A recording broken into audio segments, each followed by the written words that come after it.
नमस्कार। The Bihar teachers history makers मेरा mobile मेरी शिक्षा में मैं श्रद्धा नाथ बशाक आप सबका अभिनंदन करती हूँ।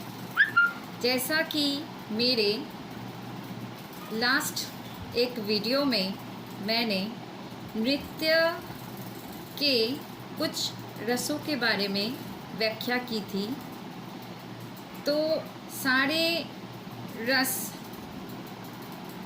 हाव भाव के बारे में मैंने पूरी तरह से उस टाइम में एक्सप्लेन नहीं किया था।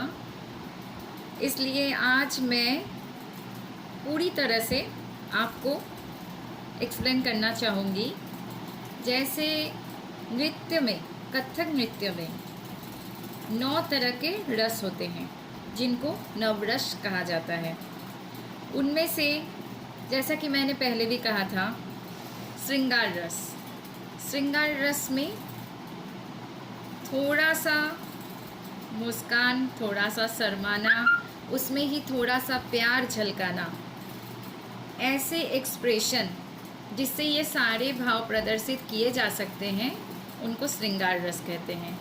जैसे मैं आपको दिखा रही हूँ श्रृंगार रस।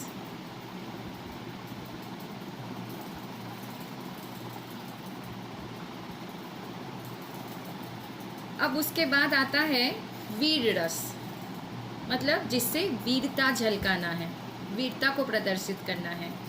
तो वो ऐसे हो जाएगा।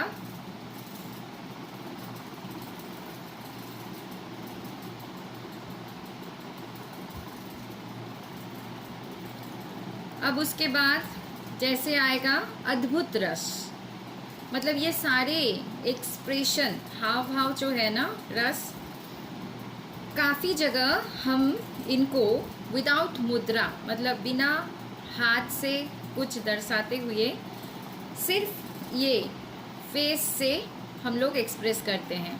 तो जिनमें अभी आ जाता है अद्भुत रस, तो वो ऐसे होगा।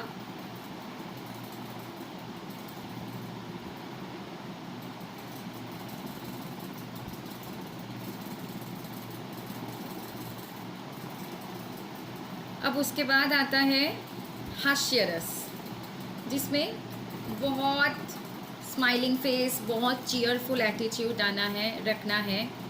मतलब कुछ ऐसा जैसा कि हम लोग के डे टू डे लाइफ में भी होता है ना, कभी कुछ मिल जाता है जो हमें चाहिए और हम बहुत खुशी महसूस करते हैं, तो वही है हास्य रस। तो नृत्य में भी कभी कभी हम इस हास्य रस को भी ज़्यादा प्रदर्शित करते हैं। तो वो ऐसे है।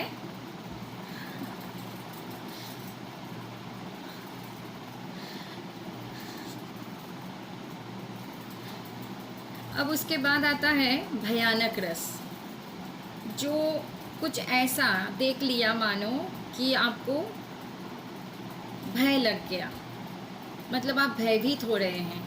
जैसे बहुत ज़ोर से कभी किसी डांस में है बिजली की आवाज़, थंडरिंग, तो उस टाइम पे जैसे अगर मैं हाथ को यूज़ नहीं करूँगी तो ऐसे फेशियल एक्सप्रेशन से भय को दिखाना है। या फिर किसी ड्रामा में भी हम लोग उसको यूज़ करते हैं कि कुछ वैसा सीन है कि आपको दर्शाना है आप भय से एकदम सिमट गए हो, तो मैं वो करके दिखा रही हूँ। भय रस।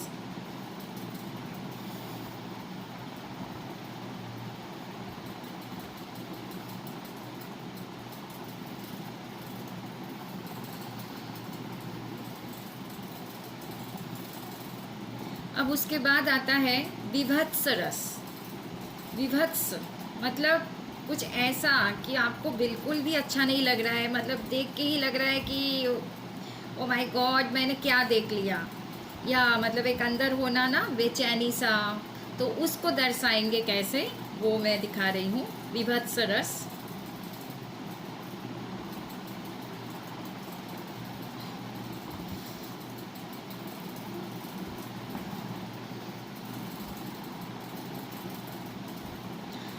अच्छा, अब आता है रौद्र रस, जो मैंने पिछले वीडियो में भी एक्सप्लेन किया था अच्छी तरह से, दुर्गा जी के बारे में बताया था, शिव जी के बारे में बताया था।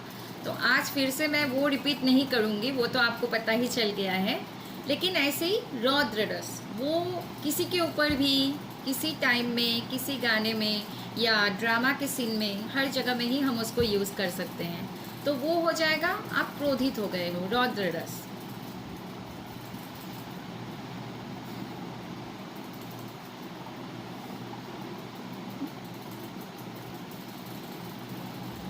अब हो गया शांत रस, मतलब एकदम जहाँ काम, पीसफुल ऐसा प्रतीत हो, तो वो एकदम नॉर्मल, जैसे कोई व्यक्ति शांत स्वभाव के होते हैं तो आप उनको देखोगे कि हमेशा ही एकदम शांत रहते हैं, मतलब उनको देख के ही आपको एक शांति महसूस होती है।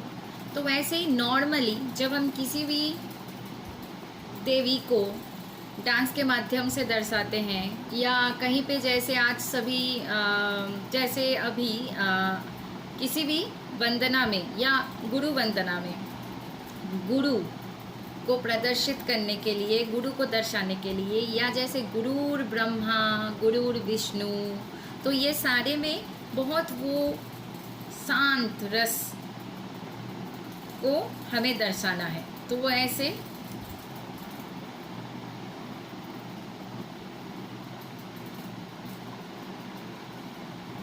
तो ये हो गए सारे हमारे नवरस, जिनको हर एक नृत्य में आपको यूज़ करना है, और उससे ही, मतलब विदाउट यूजिंग आवर हैंड्स और विदाउट यूजिंग एनी मुद्रा, only through our eyes and facial expression, हम कभी कभी सिर्फ इन रसों को दर्शाते हुए समझा देते हैं दर्शकों को कि हम क्या दिखा रहे हैं या क्या शो करना चाहते हैं। आशा करती हूँ कि आप सभी को समझ में आया होगा। मैं विस्तार से फिर बाद में और भी बहुत कुछ बताऊँगी। सो आज के लिए यहीं पे मैं समाप्त करती हूँ। धन्यवाद।